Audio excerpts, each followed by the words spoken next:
Hello everyone, this is a presentation about an analysis of Taste and Esteem by Roald Dahl. Well, Roald Dahl was born in 1916 and lived until 1990. That means he died with 74 years. He was a British writer known for being the author of children's stories. Maybe you know him for the story Charlie and the Chocolate Factory. Well, yeah. He has had an unhappy childhood. His mother raised him alone because his father died when he was very young. He suffered in his school days. Also, he worked for the army in the Second World War, where he was a victim of a terrible accident in the Libyan desert. He married twice, first with Patricia in 1953 and then with Felicity Crossland in 1980. Taste. Taste is a short story written by Roald Dahl. Yeah, it was first published in 1945 on Ladies' Home Journal, later in The New Yorker, and at least in the collection Someone Like You. Or here's a small plotline. Yeah. Well, first, the story began with this man named Richard Pratt. He has an obsession for food and wine. He and a man named Mike play betting games about, guessing the names of the wine. Well, the setting of the story is in Mike's house, a big house, and there is a dinner where Richard Pratt and the narrator and the narrator's wife go. And they say that Mike had become very rich in a very short period of time. Well, then the rising action is when... Richard shows a lot of interest in Mike's daughter, Louise, who was 18 years old.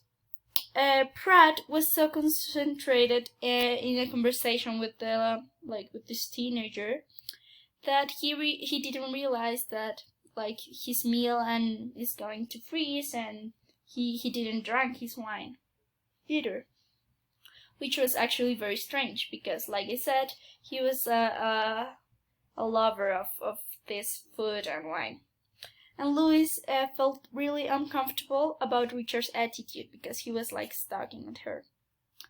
Well, then Mike came up with another bet, so he went to find a bottle of wine on his desk.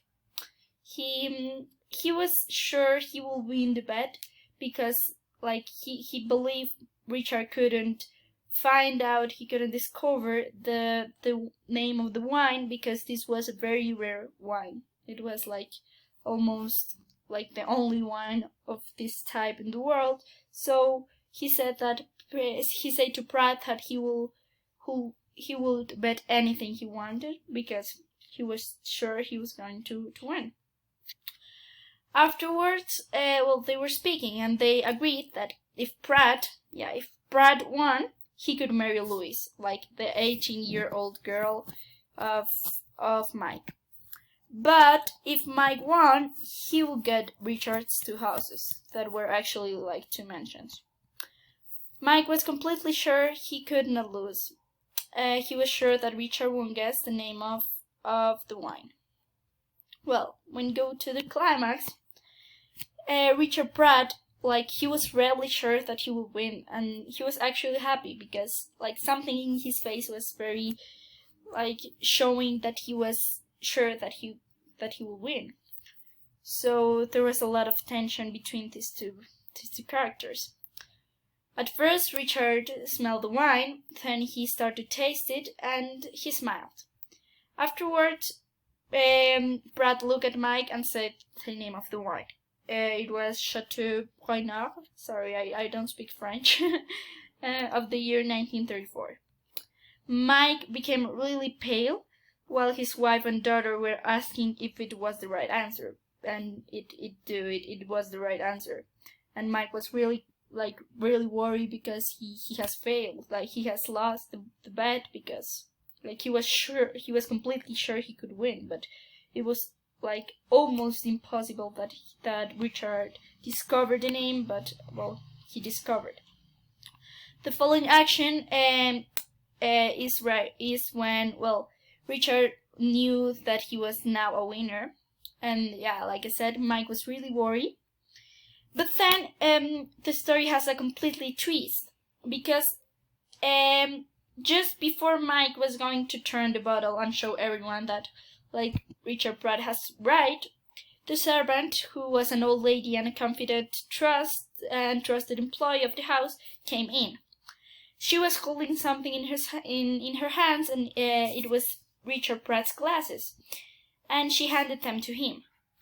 And now Richard was feeling really uncomfortable. And well, the resolution is based that, like, this servant stayed behind Richard and just looked at everyone and said that the glasses were in Mike's study, right there where the wines, like, were stuck, like where Mike has taken the wine of this bed. And then she explained it that Mr. Richard, like Mr. Pratt, has left them when he went there before dinner. That means that, like, he was actually cheating, and he has looked the name before the dinner start. So he always knew he will win because he has cheated. Yeah. Well, that was the plotline. Well, now the analysis of the conflict, is based that this conflict is person versus person. Like, as you know, is Mike Scofield against Richard Pratt, but, like, both men egos or ambition or other topics I'm going to develop are deeply involved. Well, first, the obstination. In Mike is really evident. Like, as you know, his daughter and his wife begged him that, well, he could not bet Louis as an object, but his ambitions were bigger than his resigning. So, ambition, well, this topic could be developed in ambition. And well, now, Mike is really concerned in proving Richard that he knows everything about wines. So he want to know that he also knew about the topic, and his pride grew until the bet became risky bet where other people is involved. Well, I could say, like, in my opinion, Mike's pride grew since he got a lot of money, because, like, in this example, it said Mike Scofield was a man who had become very rich very quickly, and now also wanted to be considered someone who understood and enjoyed things in life. Like, he wanted people knew that he also knew good things in life. So he will do anything to prove that especially to Pratt. Well, Mike has already enough money. He lived well. He had a good life quality, but he always wanted to have more. To the point, he's put his daughter at risk. So we could say money is a supporting topic here. And well, as well, human stupidity, because, well, Mike let his ambitions and pride grew until he wasn't able to think clear anymore. Cruelty is also seen in Mike's character because, well, even if he could be certain that he will win the bet, putting his daughter as an object to be betted is, for me, the most cruel thing a father could do to his daughter, to his kid, to his own child. And well, about Richard, we could say he's cruel and dishonest because, well, he has cheated to win, and we don't know if he has always been cheating in order to win the bet he made with his, well, I don't think they are friends anymore, with Mike. And well, Richard also wanted to marry an 18-year-old girl when he was around the 50s. So, well, I can deduce, or we can deduce, he was a pedophile, or he just had pedophile intentions.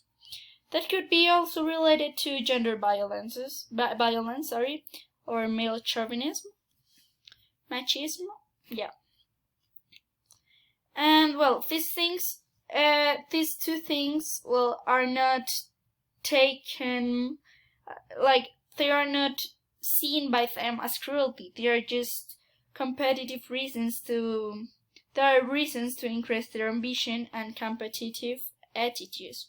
Yeah, well, maybe like them for Richard, it was so important to have Louis's to marry Louis, and for Mike, well, if this was the only option, he will win the two houses, like he will do it. And here you can see a mind map of like some topics that I have developed before, and how those connect with the conflict, like competition. It's completely evident that the conflict is based on a competition of who knows more, who knows better. This could be related with unreasonable. Well, they don't clear anymore. Like Mike, especially, he doesn't think clear anymore. This could be related with his ambition, his pride, and his ego. Well, of course, money is deeply involved, because without money, like Mike just wanted more money and more things to have. And well, of course, cruelty by the side of Richard and Mike, and the obstination of Mike by letting him ambition and pride like grew so much. Yeah, well, that was everything for a taste, and now I'm going to develop a swim. Well, a swim is also known as a dip in the pool. It is, well, like a macabre short story, but it's more like a tense short story. It was published in 1952 in the New Yorker, and later in the collection of Someone Like You. Well, like in the taste, the summary is here in a mind demo. Well, first, the exposition. Oh, what happened? Yeah, sorry. Oh, the exposition. Crap. Sorry. Well, first, the exposition. Well, the story began telling the reader that there has been bad weather for the last couple of days. The setting is, well, a boat in the middle of the Atlantic Sea, so, yep. And they said that on the third day, the sea was calmed, but at the evening the bad weather returns. Every night, they the tripulation and the passengers make bets about the distance the ship traveled in 24 hours. Our protagonist named William Butty, Mr.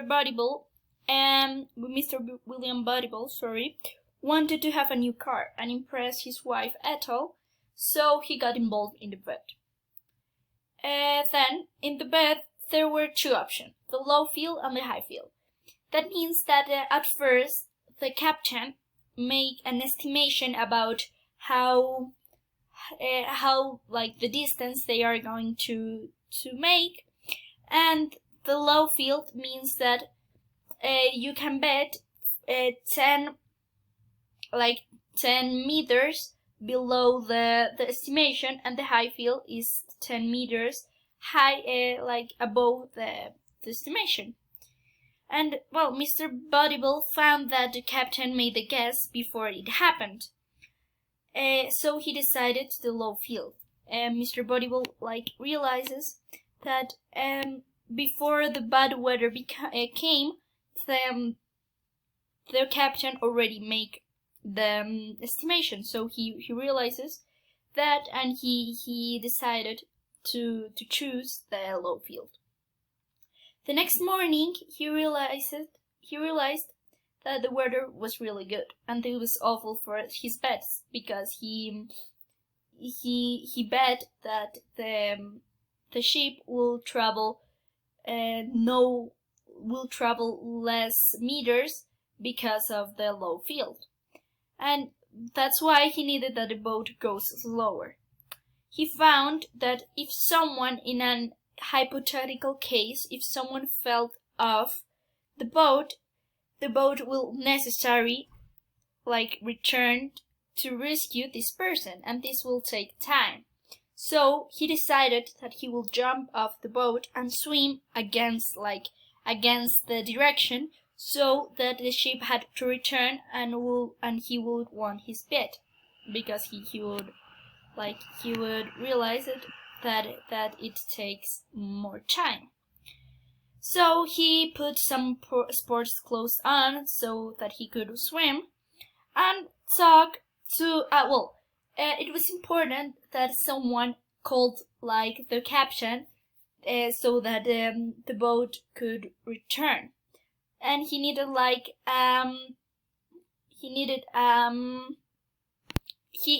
need a witness. So he talked to the only person, to a woman who was in the sun desk. She was a bit fat, and he needed to be sure that she will call for help right when he accidentally fell off. The climax is when Mr. Bodybull jumped into the water and cried for help. He was expecting that the fat woman would call for anyone to rescue this guy while he was swimming against the direction, so the boat will need to turn back and pick him up. But the fat woman didn't, she was confused and didn't give the alarm. And this specific moment is when Bodybull realized his plan failed. The following action starts when a thin woman came out on desk. She was named Maggie, and she led the fat woman was led by this Maggie, who seemed to be her caretaker, and they get away and ignored Mr. Bodybull. And the resolution is an indeterminate ending, so we don't know if at the end someone really realizes he was in the water, but the story ends right there. Now the analysis. We deduce this conflict is person versus self. Is Mr. William Bodybull and his own desperation, because he could lose the bet. The greed could be associated as a topic, because it was Mr. Bodybull's greed to have the car in order to impress Ethel, which causes him to spend all his savings and all his wife's savings in his bet. They bet the bet ticket costed around $200, which there's when we could say money also supports the conflict. But maybe if he wouldn't spend so much money in this bet, he wouldn't be afraid that he has no more money. So we can deduce it was cowardice, because he preferred to put his life in risk than accept he could probably lose the bet, and he just cowered. Because since the weather seemed to be good, he just couldn't assume that the reality that he may not win, because he can't really decide the time or the weather, so he was just very confident. Here is when I said the protagonist was confident his plan will succeed, but because he knew that what the captain does, he knew that the captain makes this estimation even before the bad weather comes. So he deduced his plan will succeed, but succeed, sorry, but he never realized that maybe the things could change. And this is where desperation comes, because he finds out the only thing he could do to win this bet was to jump off the boat and make the boat returns and pick him up. And he was convinced that this was the only way. So he's also human stupidity very shown, because Mr. Bodyball put in risk all his savings and his wife's ending, sorry, in a game where he could not control the outcome. It's a game against nature. He cannot decided what will happen. So he has an ambition of her car, of winning him bet. This developed in an obsession of winning this bet. He was so obsessed in winning the bet and showing Ethel the car, and he was so obsessed that he cannot lose money and he has to win the bet. So this obsession brings to this desperation, which is Mr. Bodyball's enemy. And as the previous story, here is a small mind map, where competition against himself is very present. The ambition of having, like I said, the car, of winning the bet. The cowardice, because he didn't want to assume the reality that he may not win. The greed, because he wanted to have the money, he wanted to bet and to have the I think there was $2,000, and he wanted to have it. Money, of course. One of the reasons he jumped is because he couldn't lose his money. This brings to desperation, who is actually the most important enemy in this conflict. And he was confident he will win the bet, but he doesn't know really if he could win. He was just very sure, and this came out in the unreasonability, because he didn't think clear. And now a short idea of both stories is like an inexorable destiny, because the characters believe they can control destiny, they can control the things that will happen, and they are 100% sure of what is going to happen. But at the end, things change really unexpectedly, and this is like the twist of these two stories. The characters are completely confident, completely sure of what is going to happen, but at the end, the things just twist and have an unexpected ending. Some references for the stories, and I hope you like it. Thanks.